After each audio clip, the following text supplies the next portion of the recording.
Бројчаник на триумфалната порта кој ќе се врти на секое враќање на украден милион, најавува председателот на СДСМ Зоран Заев на речиси секој митинг, како главно ветување дека ако победат, ќе се бореле против корупцијата и криминалот. Конфискацијата ќе ја има во Македонија и како после оваа плачка што се случи.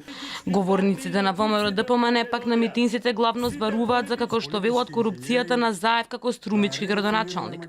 Во својата изборна програма реално ветуваат безкомпромисна борба против корупцијата и криминалот и ефикасно спроведување на правото.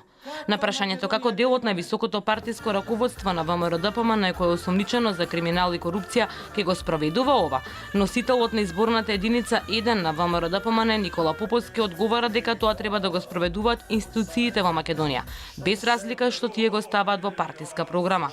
Точно, бидејќи сметаме дека како влада имаме одговорност да носиме закони и да се трудиме за имплементација на законите во Република Македонија, нешто што го правиме во континуитет изминатиот временски период. Јас не верувам дека се решава тоа со еден случај, но мислам дека треба да ги почитуваме основните постулати да го зборуваме за судство, тоа е презумпцијата на невиност и да оставиме судските инстанции да одлучат дали е некој виновен или не за тоа.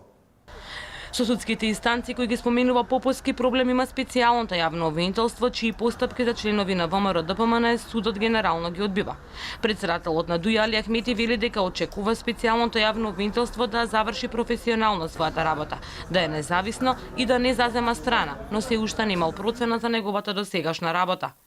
Unë akoma nuk kam ndonjë vlerësim të kësaj natyre. Sigurisht në momentin e duhur do thirr njerëz të cilët i kanë përcjell këtë situatë dhe do të marrë opinionin e tyre.